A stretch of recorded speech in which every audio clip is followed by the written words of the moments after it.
Hello guys, ako nga pala si Justin ng Pinoy sa New Zealand.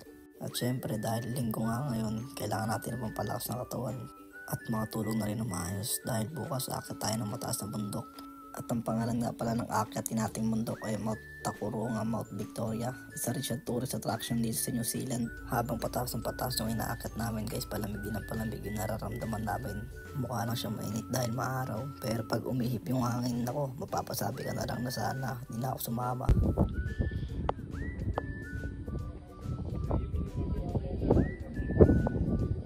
Ito nga pala yung buong mapa ng Auckland City. At makikita nyo dyan, sobrang kapal ng suot ni mama. Siya nga pala yung nakakulay pink na yun guys. Siyempre, pag nandito sa taas, kitang-kita mo na lahat. Ito nga pala yung mga warship ng New Zealand guys. Bale, wala yung pagod nyo dito mga kuya pag nakit nyo to. Talaga napakaganda ng view.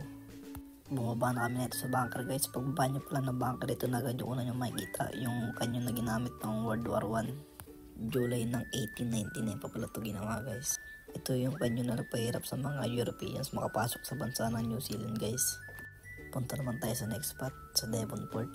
Sobrang daming tao sa spot na to guys tuwing gabi. Gawa na nagpipishing sila. Dito rin kami nagfishing nila papanakaraan guys. Dito rin yung post ko na halos umusok na yung bunganga ako sa sobrang lamig. And pansin nyo rin guys, sobrang daming tao ngayon. Ganun talaga dito. Monday to Friday lang ipasok. Sabi kapag weekend is family day na. Yun lang guys, peace out.